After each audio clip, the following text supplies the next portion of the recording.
Welcome to the International Code Council Region 1 and Region 1 Radio Show. My name is Tim Spears. I'm the host of Region 1 Radio. Region 1 was established in 2014, and we're made up of 3 states, California, Hawaii, and Nevada. That also includes 32 ICC chapters.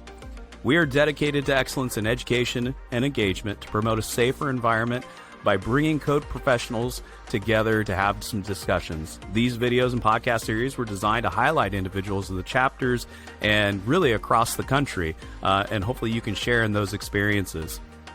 If you enjoy the show, please make sure to rate us on Apple Podcasts, subscribe.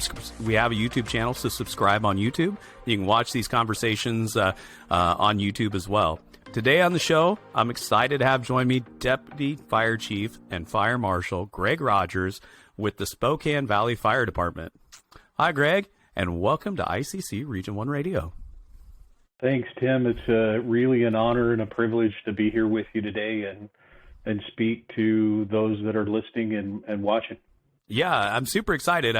We kind of, before we even started, we talked about community risk reduction, and I know you guys are kind of really very innovative in community risk reduction. So I definitely want to talk a little bit about that. But before we do that, can you share with all of our listeners and everybody that's watching a little bit about your background and the department and the area that you serve?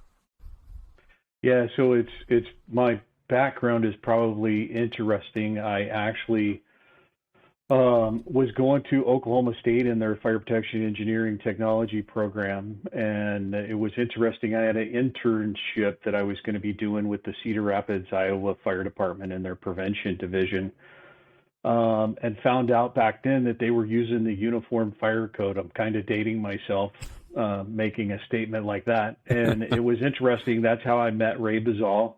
At that time, he was working for ICC, and really got involved. Actually wrote an article when I was in college for ICC in regards to our college program, our intern program.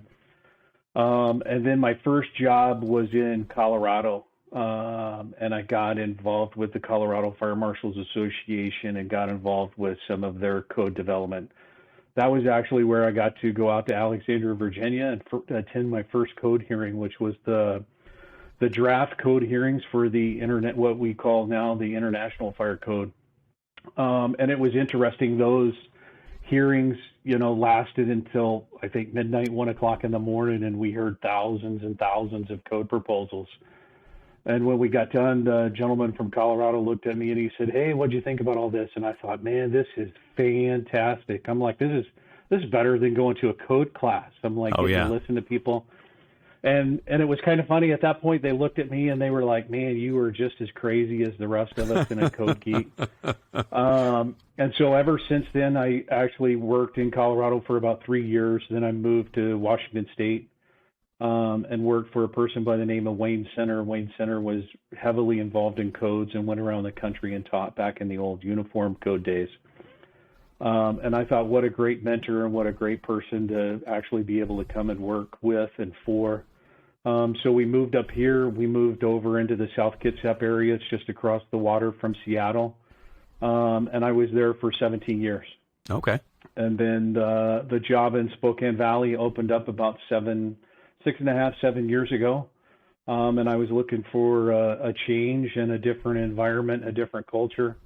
Came over here to Spokane Valley Fire Department. One of the things that piqued my interest when I looked at the job description is they were looking for the fire marshal designation from the Center of Public Safety Excellence.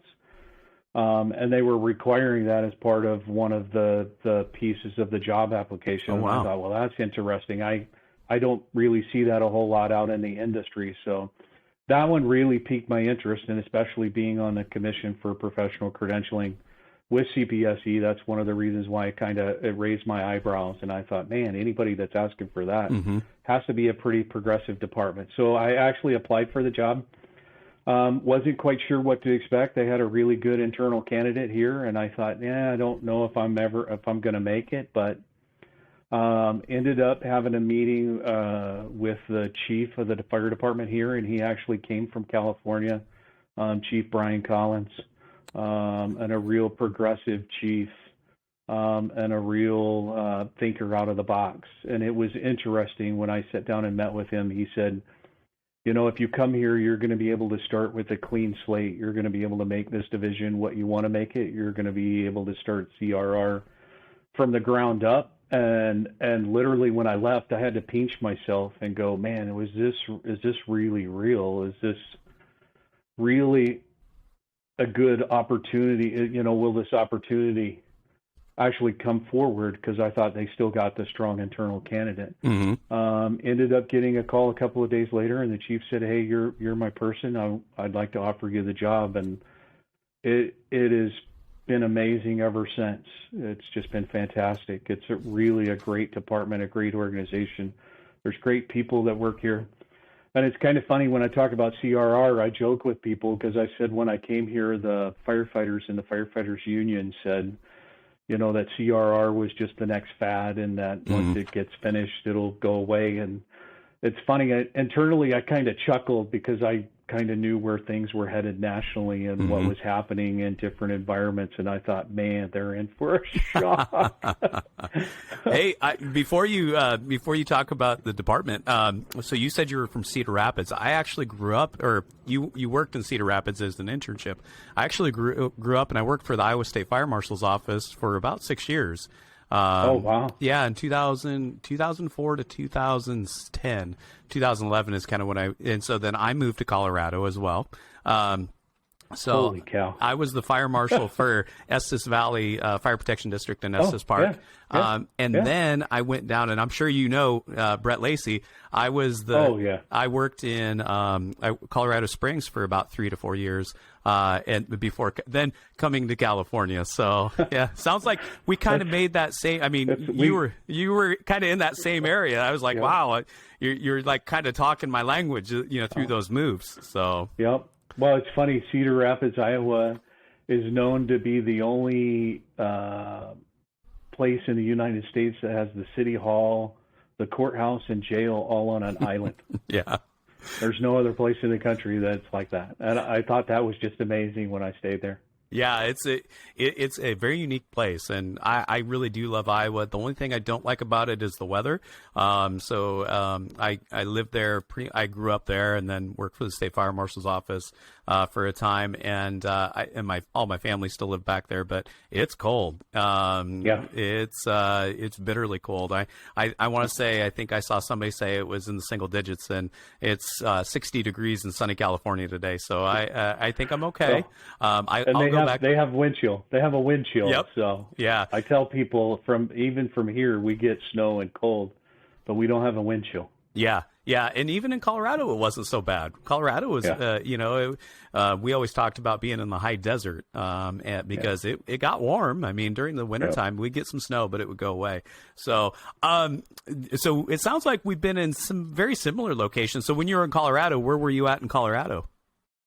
So in Colorado, I worked with North Metro Fire and Rescue Authority. I was actually, the area I was responsible for was Broomfield, and that was interesting. I had one of the plan reviewers there was Tom Myers, and he works for a consulting firm and goes around the country teaching now, and we get to give each other a hard time because we were kind of boots in the ground in the street learning from each other. Yeah. And then his building official was actually an ICBO board of directors, and I think he was even president at one time.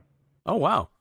Yeah, I will say that Colorado is another very progressive state when it comes to building and fire codes. That's kind of one of those things that, and very heavily involved in code development as well. So, can you talk? And I'm sorry I cut you off, but I was like, I'm kind of intrigued by kind of this progression. Can you talk a little bit about Spokane Valley Fire and the department and the area that you currently work in? Yeah, so we cover about 130,000 population. We're about 75 square miles. We have 10 stations. We're getting ready to build our 11th. We have a full training facility. It's a full career department. We have, five. I currently have 5 investigators, inspectors, a deputy fire marshal, which is kind of my right-hand person, We currently have a fire protection engineer, or have had a fire protection engineer for quite some time. That individual, Tracy Harvey, and I've gotten her involved in some code stuff now. She's also on the FCAC, and it was kind of funny taking her to her first code hearing. It was it reminded me of when I went to my first one, and the conversations that we had. And then our environmental engineer actually left. And we ended up replacing that position with a fire protection engineer in training. Okay. And then we also have a community risk reduction specialist. And then we have 2 other administrative assistants and that type. And then our organization also has a community affairs director. And the community affairs director also has a day captain and an administrative assistant, which helps with the videos, social media, and some other stuff. So me and her are very linked side by side, and she's a phenomenal individual and does really a lot of everything the public sees out in the forefront. Yeah. And, speaking of that, and, we talked a bit about this, and I've seen a lot of those videos. So last week was Community Risk Reduction Week. Or at least many departments recognized Community Risk Reduction Week, which is a little bit different than Fire Prevention Week. We're now, this is January 24th, and so Community Risk Reduction Week is between, what is it, 16th through the 23rd, or is it? Yeah, it starts right as Martin Luther King. That's the day they start. It's the day of volunteer. And so we start, and we recognize that. Now, I know Spokane Valley was very innovative this year and did a lot of work. Can you speak to some of those efforts that you guys developed, and some of that, and how you distributed that information and got it out there to the public? Yeah, so it's interesting that you brought up Fire Prevention Week, because literally the day after Fire Prevention Week's over, we start on CRR Week. And we've done that for about the last 2 years. And one of the things is we try to make sure we follow the 3 E's, but we also want to try to incorporate, not the 3 E's, the 5 E's, I'm sorry. That's a little bit older of a reference, right? Yeah. But what we try to do is we try to make sure that when we represent the 5 E's, we try to balance it out between emergency response, what we're doing in prevention, what we're doing in education. And the biggest thing we try to elaborate on or indicate is our community partners. I mean, realistically, and I'll be the first one to tell anybody, there is no way we could do or accomplish what we do without our community partners. And it's community partners from our businesses to Red Cross to organizations that are focused on the same topics and ideas that we're focused on. And the other thing is even going beyond that is just our community partners, not necessarily from a business aspect, but, we talked a little bit earlier about the apartment program, and we'll probably get there, but those are the partnerships. And when we do that program, we talk to them about creating that as a partnership. Okay. And for us, because we're the AHJ for 3 different cities, and it's under a contract, those are the partnerships that that's just even more of a partnership for us. So when you build those partnerships, so one of the things that I kind of wanted to hit on too was coalitions are very instrumental to what we do. And so in building that coalition, sometimes it's very difficult, right? So how do you build those partnerships, and really long-standing partnerships, to be able to help kind of further community risk reduction in that area? So from my perspective, one of the first things I've seen is you do your best to make them feel like they're a part of the organization, which was phenomenal to me. Our Chief Collins, when we brought one of the first businesses on board, and they wanted to do volunteer work, and they wanted to do stuff with us, and they wanted to give us $5,000 every year to purchase alarms, whether it be CO alarms, smoke alarms, or hearing impaired alarms. We actually brought them in. We gave them department T-shirts. It had their business logo on the front, and it had our department on the name on the back. But we wanted to make them feel like they were part of the organization. We wanted to make them feel like, if they walked in the door, they could call and ask to meet with the chief, and the chief knew who they were, and knew their organization. And it was to me, it's just reaching out at that level and saying, hey, we want to make you, it's a true coalition, true partnership. And that's the reason why I like to say it's more of a collaboration and more of a partnership and not a coalition. Yeah. Because I want them to feel like they're part of it. Yeah. So you mentioned that, like, what type of partnerships have you developed? Like, with what types of business? You mentioned the Red Cross and maybe some of those others. So can you maybe expand a little bit on some of those other partnerships that you guys have worked on? So we've developed a partnership with a couple of hospitals to work on some of the same things. The hospital came in and wanted to do a car check program, or car seat program check, and we just used one of our stations, set it up as a drive-through station where they could drive through and do that. The other partnership that I mentioned was the company, it's called Novelis. They're aluminum R&D facility. Okay. And they're the ones that wanted to volunteer in our community, and they're the ones that are giving us money for smoke alarms. And that's impressive. I mean, somebody that is more into metalworking to really focus on, hey, how can we get back to the community? Yep. Well, and I think that's the key is I haven't run across an organization yet that doesn't want to figure out a way to volunteer back to their community or do something in their community.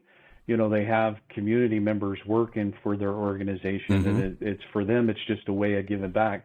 And I think a lot of companies and organizations don't realize that they could use the fire service for that. And I also don't think the fire service realizes the same. So it's just a matter of going to that. But we also worked with Starbucks, created what we call our Starbucks program. I always thought about it because we used to give a free root beer float away if you were wearing your bicycle helmet. And right. I ran into a person that was shoveling snow around their hydrant, and I thought, that'd be really cool if I could give him something to say, hey, go get something warm at Starbucks or this and that. I just happened to have a basic conversation with the manager in Starbucks, and the next thing I knew, the next day our regional manager was coming in, and we set up this whole program, and I was like, holy cow, it was just a matter of having a conversation. Wow, that's impressive. Like you just said, having a conversation with those that, want to give back to the community, but don't necessarily know how, and how do you initiate it? That's one of those things that I think many of us forget about. Yeah, and to me, it's what people have always reminded me of. Make sure you have that elevator talk. Mm-hmm. What's that elevator moment that you're going to have with that business owner or this or that, or even if you just keep it in your pocket for a while and you go, oh, I thought about this the other day. I need to talk about it now. Yeah, no, that's a good idea. My staff, they always come have great ideas, and I said, okay, look, you need to help me refine this idea just a little bit. You got to help me break it down so I can. It's like 30-second, like I can. If I got to go pitch it to somebody, I've got to be able to have 30 seconds that I can be able to sell what that idea is. And truly, they are very creative, and they come up with some outstanding ideas. And so it's one of those things like, how can we then implement that idea, which is always good. So, well, and I think the first key is setting up some programs where you can get people in your community to volunteer and help, or if they want to provide you with some funds or this and that, and then that just starts to snowball from there. Yeah. I think that just getting that one piece, that one building block, and then just building off of that will definitely help. And, we talk about community risk reduction, and I probably we should probably describe what community risk reduction is. So as we talk about that elevator sales pitch, can you kind of describe what community risk reduction is versus our traditional thoughts on fire prevention? Yeah, well, to me, community risk reduction is you got to do a community risk assessment. Or a risk assessment of your area, look at what's important and what things you need to target and pinpoint. And the interesting thing is I talk to people, a community risk assessment could be as small or as little as just going out and talking to some firefighters in the station, finding out what they're responding to, finding out the area that they're responding to. And I like to use one of our stories, the first smoke alarm blitz we did in our community. was we went and talked to a couple of our fire stations that were, had the most call volume. And we wanted to get some input from them in regards to what area should we target. And they literally gave us an area. That's the area we targeted. Literally within, I think it was probably less than 45 days, we had our first save. Wow. And it came from that specific area. And I thought, here's these people that do this data analysis and do all of this stuff and then target areas. And this was just as simple as, hey, we want to get this thing off the ground and get it rolling.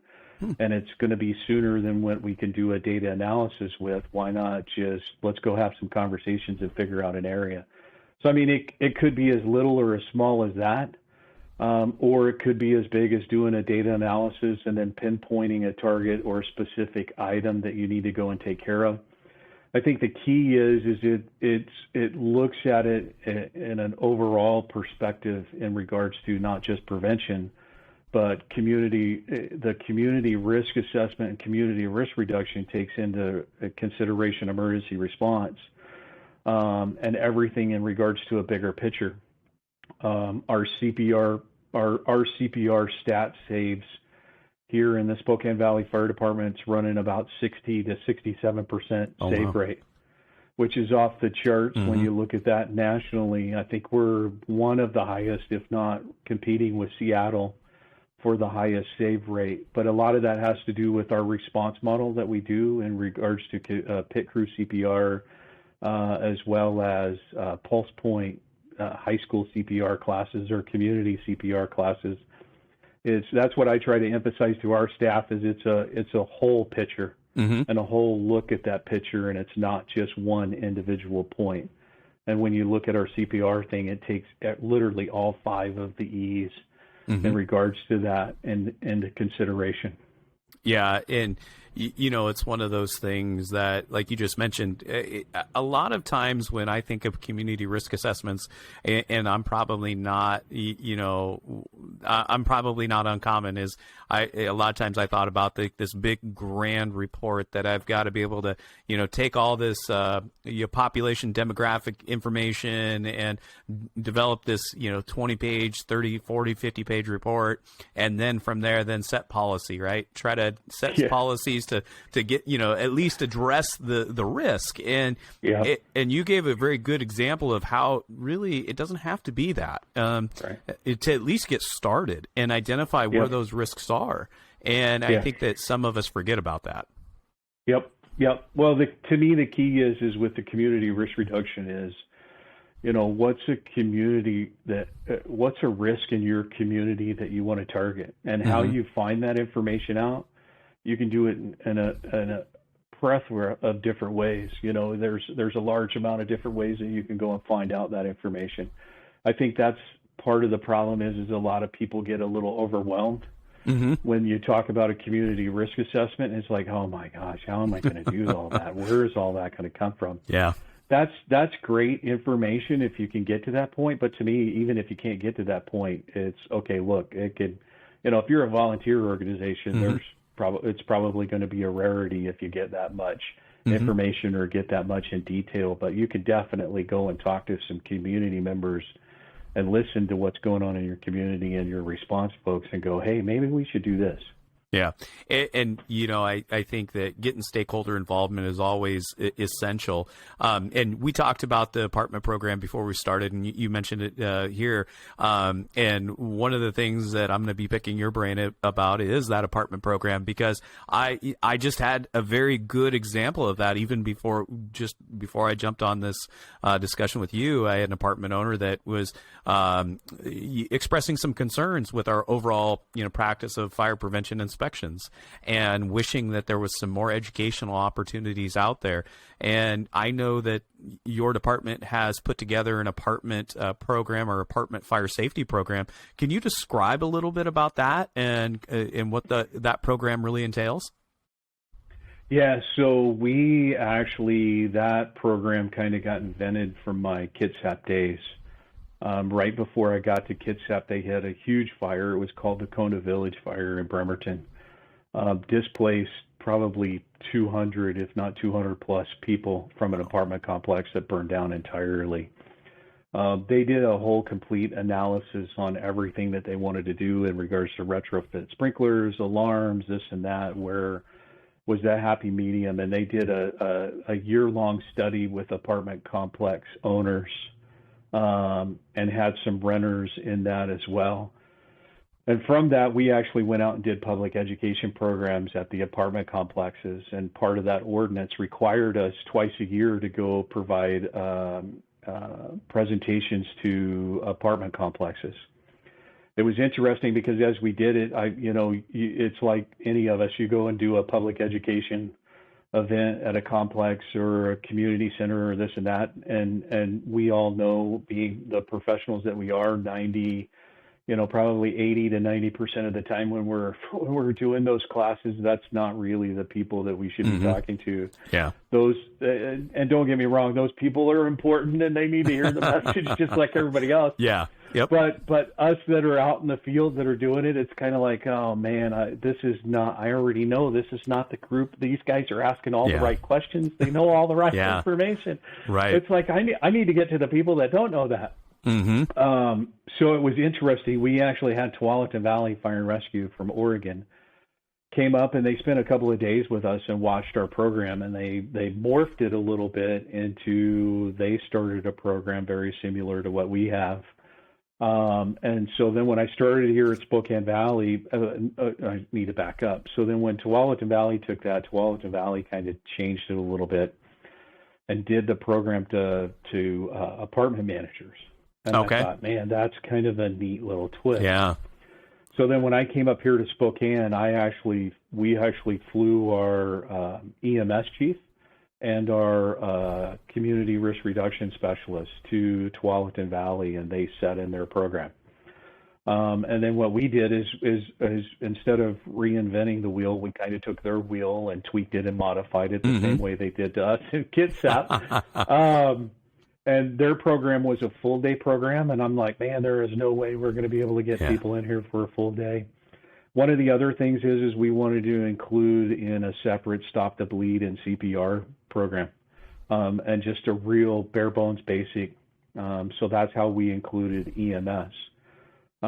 So what we did is we started the program, did an in-person session with apartment managers, and we had our inspectors recommend what apartment complexes we wanted to invite. So it was based upon what they were seeing in the field and how we could get either better compliance. And what we wanted to do is we wanted to mix it up with apartment complexes that were really easy to work with and apartment complexes that were really complicated to work with, because we felt like if we can get them into the same room, that's kind of like fire service folks. If they start conversation between each other during little breaks and stuff, it's going to gel that picture a little bit differently.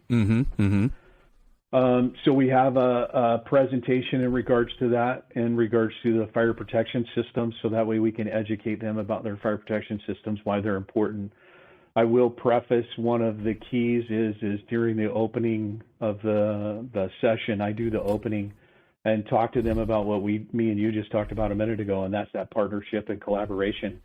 And I tell them, I say, listen, this is an opportunity for you to share some of these messages with all of your tenants, because you see them every day. We don't have the opportunity to see them every day. And I think the other positive thing is we get their maintenance people in the programs as well, because it's like, look, if you go into an apartment and you see this, we want you to be able to educate and empower them just like we would.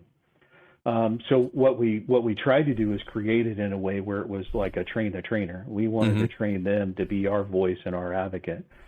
And we even built a display that has a smoke alarm on it and has pictures and some wording on it that they can set right in their front leasing office, so that way they can go over the smoke alarm. The other thing is when we start the program, I walk them through line by line what the state requires them to do with their tenants and every item they need to. And then we provide them with a form that says, have them check off this list and have them sign the form. That gives you a guarantee that you've gone through that. Then at the end of that, I talk to them and tell them that during the presentation, they're going to hear some information about smoke alarms. And I explain to them the reason why 10 years is very important to them in regards to smoke alarms. And I also talk to them and share with them a lawsuit that occurred in Arkansas for the 10-year smoke alarm deal. And it is, I believe, the first and probably the only one that I'm aware of in regards to an incident where a surviving family sued the apartment complex because the smoke alarms were older than 10 years. Oh, wow. And that was one of the things that was listed in the lawsuit. So I use that. I put it up on the screen. I put the news releases from the paper cuts and all of that, and explain to them, hey, this is the reason why we're sharing this information with you. It's not about me being, code enforcement bad person. I want to start developing this relationship now.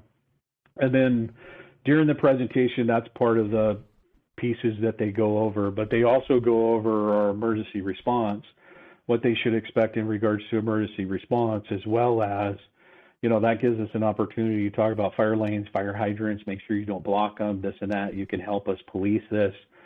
Then what we also do is we also go in and talk to them about, listen, you need to make sure that you have an emergency plan. If we have an incident, even if you have an incident in a sprinkler facility, you're going to have some people that are displaced. And if it's not a sprinkler facility, the last thing I would want to see is a 16-unit complex. Now you have 16 units of people that you need to try to figure out something for. And the time to figure that out is not, it's not trying to figure it out while the fire is going on. It's like, hey, have a plan now. Yep.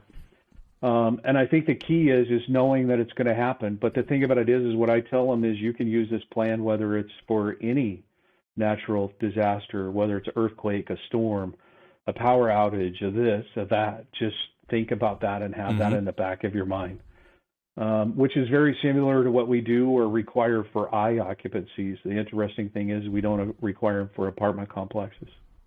Yeah, you're right. I mean, that it's one of those things. Emergency preparedness is definitely one of those areas that I think is very lacking as we take a look at some of the things that have occurred across the country, and that's one of the reasons why I wanted to have you on. Is we've had a lot of tragic events, anywhere from structure fires to some severe storms.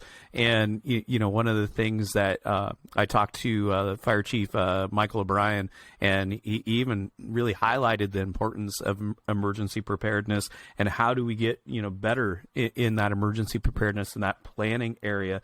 So as code professionals, how can we really better assist citizens and get that information out there, help them develop those plans and practice those plans? I mean, you highlighted the apartment program, but what about all those other areas, maybe single family dwellings and at schools? They do another good job about having a plan, but maybe mercantile occupancies that may not necessarily have a plan or don't practice the plan. Right. To me, I think that's just having that conversation. We have that conversation when we go out and do our inspections. It just allows us to, I try to emphasize to our inspectors, don't think of as inspection as code enforcement. Think of it as an educational opportunity. This is your opportunity to talk to them about anything and everything you want to talk to them about. And I think the other piece is when you talk to these individuals, if you present it in a way where it's in regards to a business continuity plan. And that's what we really talk to them about. And what we try to do is share with them, hey, we know the impacts to a business if it has a fire. We know the impact to their employees. We know the impact to the community. Have that same conversation with them about if any of this happens, it's a business continuity plan. It's not just a fire plan. It's hey, what are you going to do for your employees? What are you going to do for the community? Because to me, it doesn't matter if you're a mom and pop shop or you're a Costco or you're the Amazon warehouse that has a couple of thousand employees. It's, to me, you're all the same. You're a part and a piece of our community. Yeah. And so many people don't realize that if a business has a fire, it's so much harder to kind of get back from that.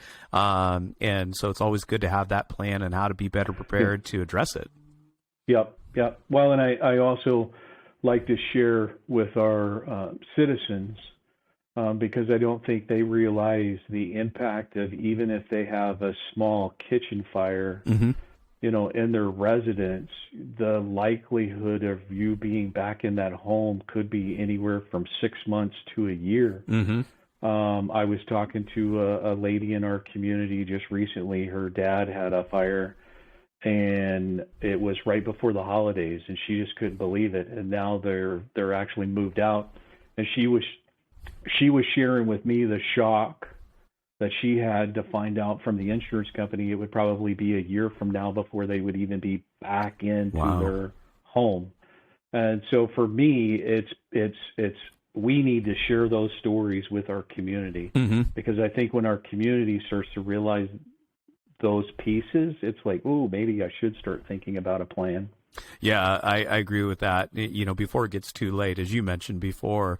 Now, part of that is complacency, right? We always have that inertia of complacency of, we're just kind of going about our day and not necessarily considering that. How do we help those people, as co-professionals? How do we help other people within the community as a whole kind of fight against that and share in those educational opportunities? One, I think it's sharing your community stories Mm-hmm. that you hear, because I think a lot of people become complacent with it because they think it's not going to happen to them. Yeah. It's more on a national level. Mm-hmm. And that's one of the things with CRR is identifying what's happening in your community, not necessarily saying, hey, cooking fires are the leading cause of fires, and that's a national statistic. Right. It's like, no, let's show them what we have here locally. Yep. And one of the programs we've used is our fire fatalities since I've been here is almost all, I think all of the fire fatalities we've had year after year here, except for one, was related to smoking with oxygen.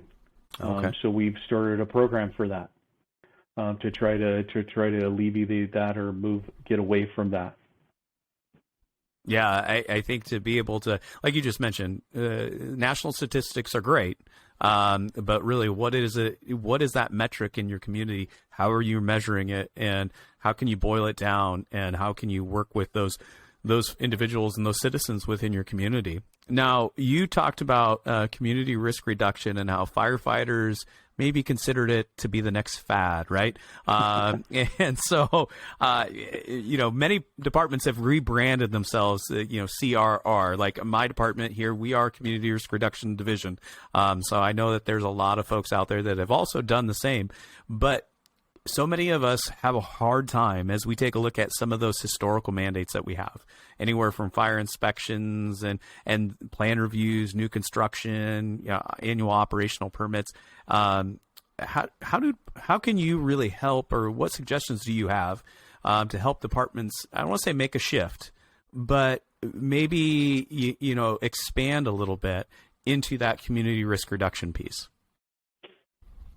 So a couple of different pieces that I'll share. One is get your emergency response division involved in some of those activities. Mm-hmm. and information. And that goes back to just having that conversation of, what are you seeing from a response perspective? What are you seeing for this?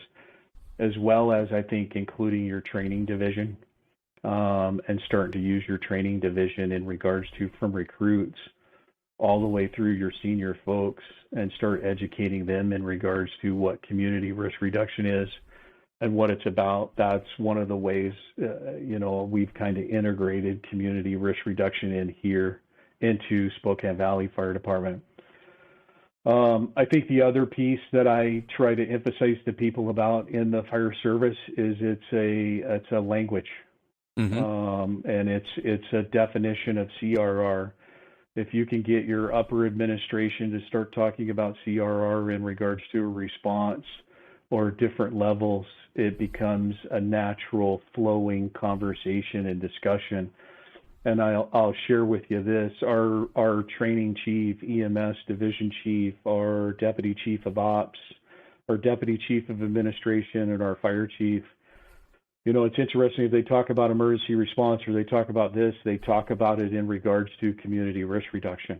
And it is a language. It is.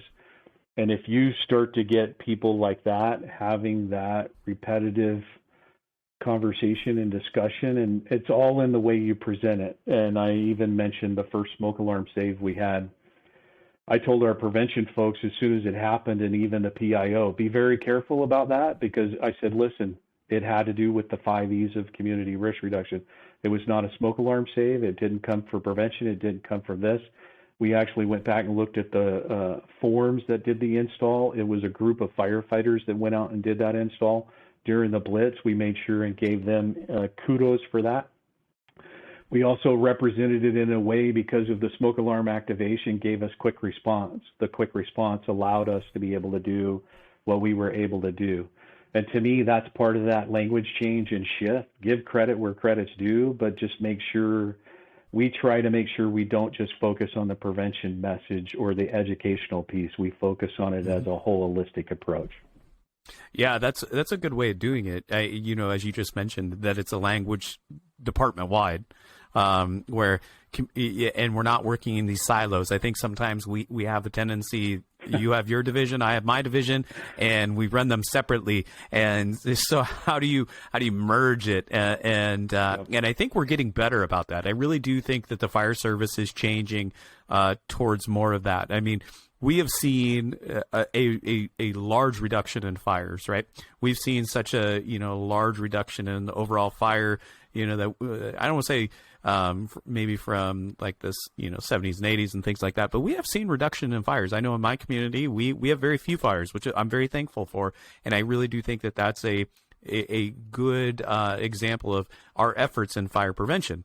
But now we can then maybe expand a little bit. We have a lot of major freeways within our area, so we can expand and we can have those conversations on some of those issues, and then also EMS issues. And so, making that really the language across the whole department, I think is a good thing. Right. Well, and I think it's also presents many different opportunities, because now you can start talking about the operations folks, what you do in regards to plan review, what do you do for inspections.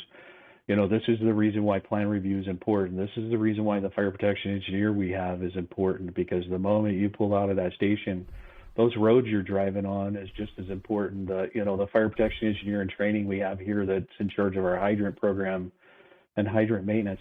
I joke with folks that come in, and I say, there isn't hydrant fairies out there that are just putting hydrants everywhere. There's a method to the madness there.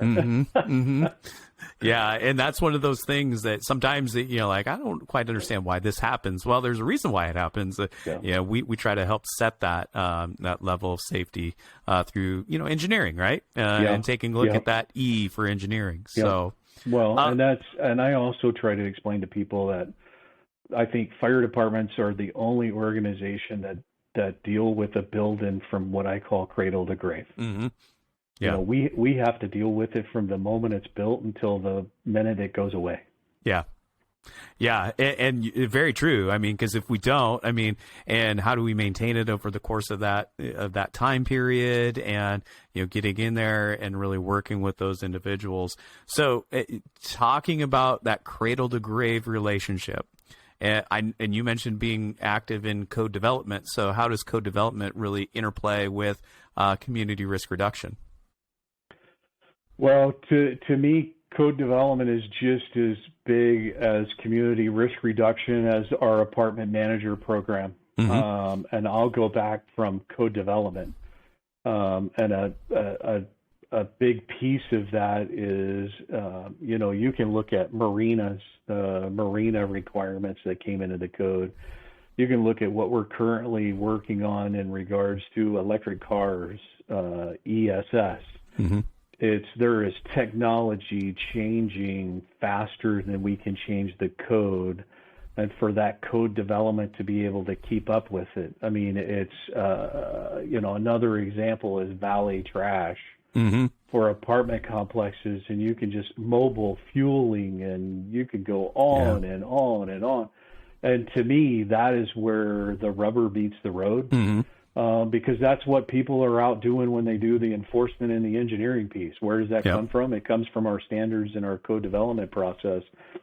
And to me, I think that's one of the critical reasons why we really need more in people. We need more code officials, more fire code officials involved in the code development and the standard process. Mm-hmm. I think that's probably one of the biggest things that scares me, Tim, is going towards the future is, who's going to start taking over this code development process at least for the fire service, mm-hmm. and who's going to represent that. And that's one of the reasons why it was critical for me when I got over here to start involving our fire protection engineer in that process and trying to get as many people involved in that process as I can. And to me, I think that's one of the biggest things that I think we're missing as an industry in regards to at least the fire service piece. Yeah, I agree with you. I've had, so the different people I've talked to, they've also kind of expressed some concerns about how a lot of times when you're at the code hearings and those people that are voting on some of those codes, not to say that they haven't, those people in the room aren't, doing a great job at the voting, but there's very few of them. That's what's been kind of noticed, because they're very long days, right? And to be able to hear the dialogue and hear kind of, like I was talking to Kevin McCosker out of Las Vegas, and he was mentioning to kind of understand the why and really the intent behind a code section, and being able to listen to that, to be able to make an informed decision. But there's very few people in the room that are hearing that as that's getting debated. And I agree with you. I think that's one of those things that I wish that we could find a way to be able to, I don't want to say stress it, the importance of it, but get more people involved. And how do we do that? And I know for me personally, like I've been in this position, this type of work from 2004, and I really didn't start getting involved in code development up until like the last 5 years. And so now it's like, okay, I really see it, but I'm in my early 40s. I will start phasing out here soon. I've got, I think I said 15 years. I think I have left. So I've got some time, but I do, like you just said, bring more people in. And how do we do that? So yeah. Well, and it's like I said when we first started. When I went to my first code hearing, I was like, "Holy cow, this is better mm-hmm. than a code class." And it's because you're getting to sit there and you're getting to listen to these people debate why they want this code in the code, or why, and you get to listen to somebody else get up to the microphone and go, well, this is the way it's going to be applied if I look at it. And then you mm-hmm. have people answer that question and you go. And to me, I think the biggest piece of that in regards to a code being involved, whether it's even at your state code adoption level or a national level, or even involved in the standard, is you really get to understand the intent. Mm-hmm. And it's it reminds me of, and I can't remember the gentleman's name, of why know your why. Oh yeah. And yep. and to me, going to a code hearing is knowing the why that's in the code. And it's like, mm-hmm.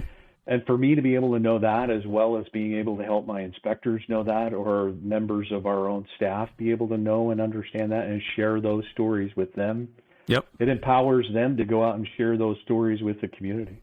Yeah, exactly.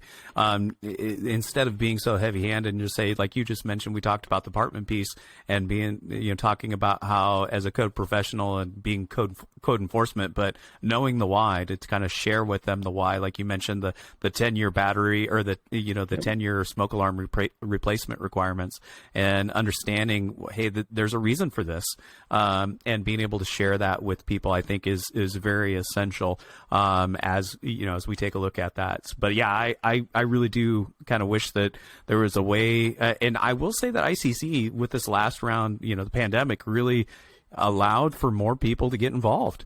And I'll be honest, one of the things that fascinated me the most was the discussion on carbon monoxide.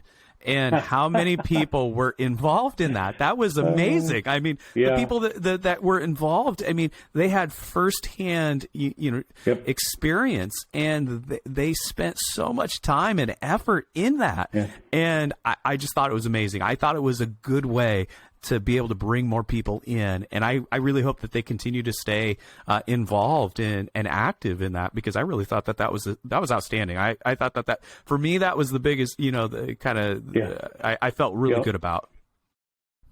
Well, it was, and you bring it up and you want them to continue to be involved, and it's amazing because Robert Marshall from San Mateo in California, and he's also on our Fire and Life Safety Section board.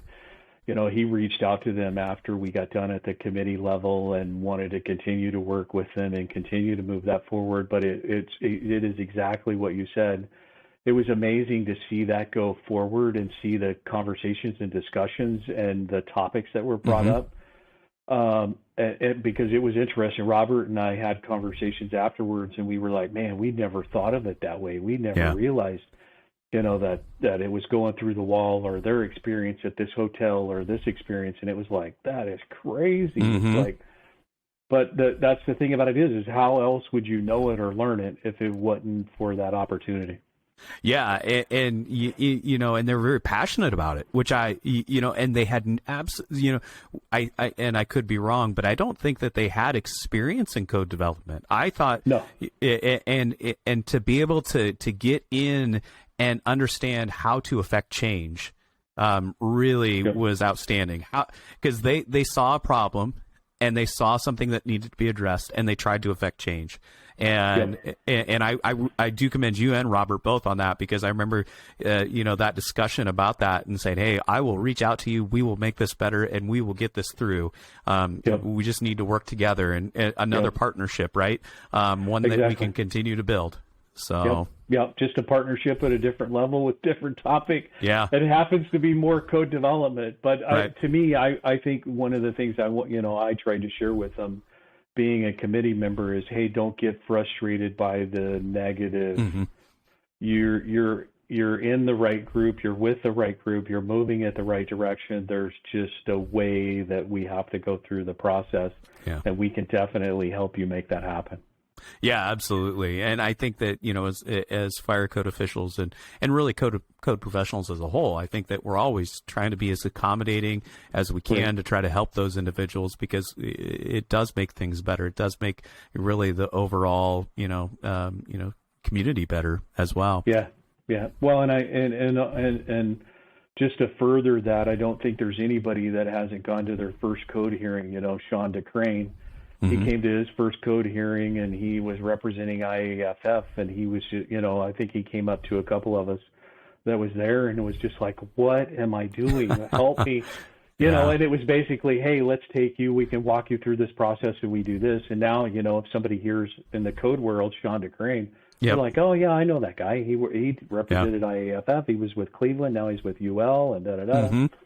So it's kind of interesting as people go through that process. And I've seen many people start through the code development process, and many people retire and go away, and I'm hoping to be one of those in the near future.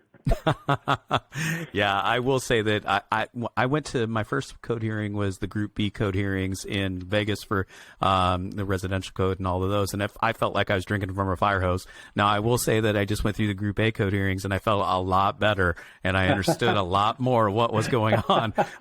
And so it's just going to continue to get better as time goes on, right? And so it's like, okay, now I understand the Me Too wave, and I understand all of this other stuff that I didn't understand before.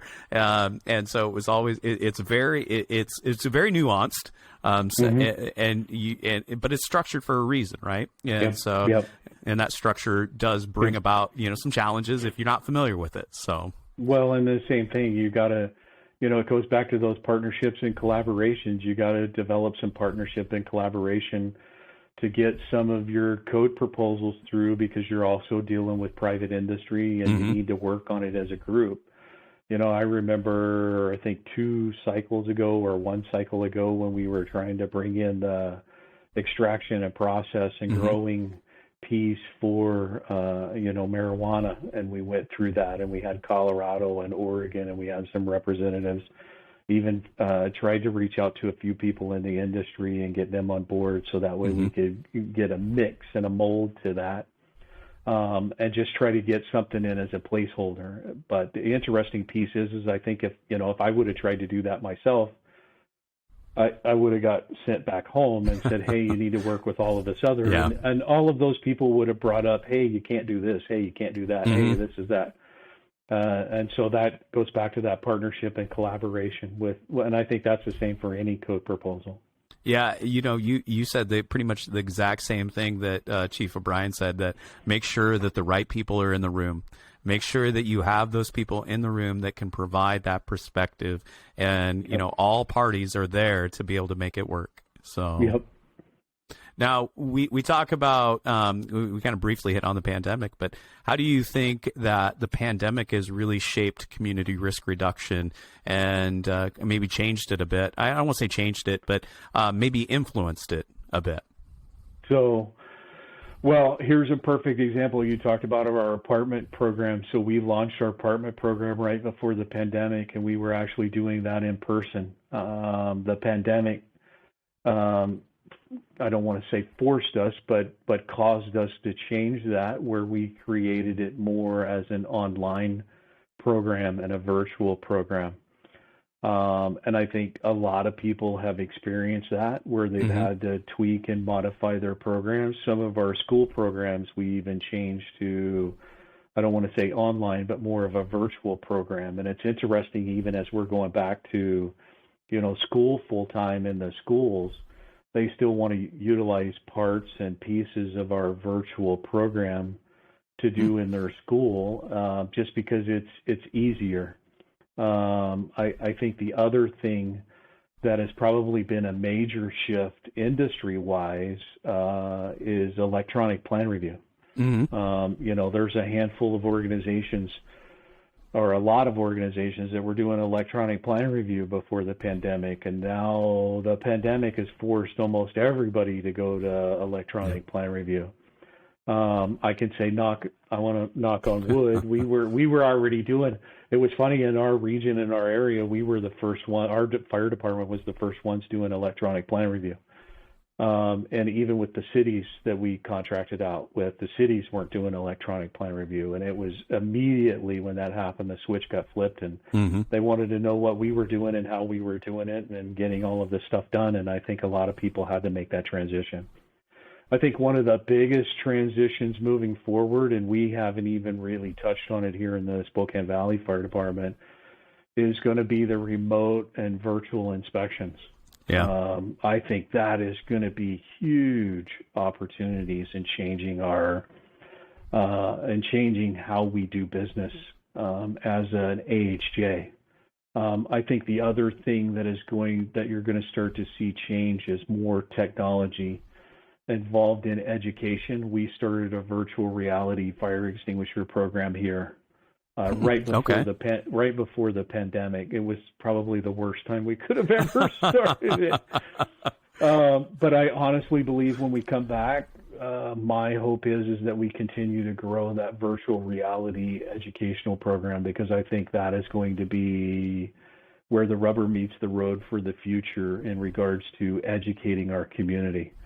You got to think of the kids that are growing up today. They're not interested in seeing a teacher's or a presentation in front of a room, whether it be CPR or anything. They are computer tech savvy way more than I am, this and that. And for me to be able to put on a virtual reality goggles and system and put them into a virtual world where they can experience it, feel it emotionally and everything, and then to me, that's a win-win, because I think if you can do that, when they walk away, they're never going to forget that. It's like a life experience right in front of you.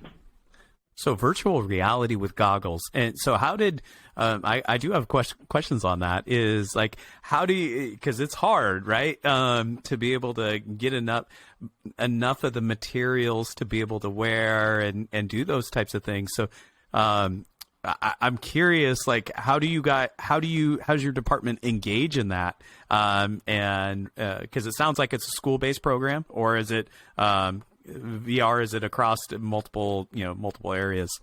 VR right now for us is just a fire extinguisher training. What we wanted to do was eliminate the fire extinguisher prop or the real fire or this and that. But what we wanted to be able to do is have any citizen, not really kid, it's not a kid focused at this point. Okay. But any citizen be able to put on an Octa pair of goggles, and they go through the entire program of how do you pull, aim, squeeze, sweep, this and that, and literally walks them through the entire basic presentation that we would give somebody. And then it has two different scenarios, a trash can and a stovetop fire. Okay. And it'll randomly pick one, and then all of a sudden the fire happens, and they can virtually pick up an extinguisher in the virtual world, pull the pin, take the nozzle, shoot the trigger, put out the fire. And our next venture that I'm hoping to do is CPR. If you look up some virtual reality training over in the UK and over in Europe for CPR, they have some fantastic programs and some fantastic events. And literally, as you're walking through a courtyard or something, and a person collapses right in front of you, and you have to start doing CPR. And to me, I want to have that reality with somebody and go, okay, here's your first experience. Yeah. And the ones they're using in the UK, you actually do CPR on the dummies. It gives you a report of how well you're doing CPR up, and it's absolutely amazing. We looked at it, but the UK system charges per user, so it wasn't beneficial for us. It wasn't cost beneficial for us to do it. Yeah. So we're working with a company, hopefully, to develop some of that. Oh, wow. That's some of our community partnerships that actually got started from a Rotary meeting. Wow, that's amazing. I said you guys were innovative. I didn't realize really how innovative you truly were at the very beginning. And I will say that I didn't even think about, we've always talked about VR for maybe virtual inspections and stuff like that, but I never even thought about like some of those other things that's amazing. I'm kind of blown away, to be honest with you. So, now I have two questions, and thank you for your time, and this has been great. But I would be remiss. This is an ICC Region 1 podcast. How do you connect with ICC? I should probably ask about that and bring it back home a little bit. Sure, no worries. To me, I connect with ICC through the code hearings. I connect with board members like Randy Metz from California. He's a new board member. I also connect with Angie Weezy. She's also on the board from, I believe, Minnesota. They're kind of our fire service reps, and to me, that's how I get connected with that, as well as my connection with the Fire and Life Safety section. I'm vice chair of the Fire and Life Safety section. Hopefully, this year we'll be running for chair for that position, and have been connected with back when Jim Tidwell was the fire service coordinator through ICC, and then I think it went to Robert O'Neill, and then it went to Carl Flippinger, and so he's heavily involved with us in regards to the Fire and Life Safety section. Okay. Now, is there anything else that you want to share with any of our listeners as it relates back to community risk reduction and the Spokane Valley Fire Department? So to me, what I like to share with people is just consider yourself a change agent. Consider yourself a change agent for what you want to see in the world. And it can start all the way down from the public educator to the inspector. To me, it doesn't matter what level you are in the organization, you can definitely have an impact and change, whether it's just an impact with your conversation and discussion. And to me, that's no different than me being a fire marshal at the Spokane Valley Fire Department and being able to influence where we're at with community risk reduction. So to me, don't let yourself look at it as a barrier because you don't feel like you're in the right position or in that right title to be able to make that change. I can tell you from experience, and that's from my 27-year career fire experience, you can make a change at any level. Just it's how you approach it and how you do it. And the other thing is I've said this from number one since we've started is it's partnerships, collaboration, and all of that starts with relationships. And those relationships you build, and Tim, me and you have a different relationship on LinkedIn. Yes. And that's how we got connected through this, and how we got. So I mean, it doesn't matter at what level, where, when, or how. It's about those relationships, and those relationships turn into partnerships and foster even into other things. Yeah, and I will say that that's one of those reasons why I started this podcast. Yes, I serve on the board for ICC Region 1. I'm the treasurer, but I did want to start engaging more folks to be able to build those partnerships and having those individuals that I can reach out to and maybe share their experiences with others, because I'm sure that we all have questions, and so how can we be able to continue to build off of that? If you've never been, if people are listening, you've never been to the National Fire Academy. I just had an inspector come back from her first visit. She came back over the weekend, and she said she was just blown away about that connection piece, and I still have friends. I think my first time I went out there was in 2006, and I've probably been out there 10 times since. And I still have people that I reach out to, from those classes. Yeah. So. Yeah. Well, and that's the same thing. So the connections that you made at the National Fire Academy those are the same types of connections that you would make at a code hearing. Mm-hmm. Yep. 100% agree, and that's one of those things that some of those folks that I've met throughout the course of this code development process, still having some of those folks and being able to reach out to them, especially when there are questions. So, all right, Chief Rogers. Well, that brings our podcast interview to an end. I'll be honest, I could probably sit here and talk to you for another couple hours, but I want to be respectful of your time because I do appreciate it. So there may be a version 2 coming out, over time as we continue to develop this podcast series and this platform a little bit. So, but I do want to thank you for joining us. I think that a lot of the information that you shared is going to be very valuable to a lot of folks as they, as they listen back. And I think that it's going to be one of those things that, people are going to get benefit out of, and they're going to have to listen to the end to talk, to hear about the virtual reality stuff. I'm going to tease it a little bit. I'm going to say, you got to listen through the whole podcast to figure out where this is at. So, as always, I do want to thank everybody for listening, watching. If you're watching this on YouTube, make sure, like I said, subscribe on Apple Podcasts, rate it. Also subscribe on YouTube, because we're going to have a few more episodes coming up in the not too near future. I'm hopeful that you guys can all check those out as they come up. Chief Rogers, again, I want to say thank you. And with that, we're going to bring the episode to a close.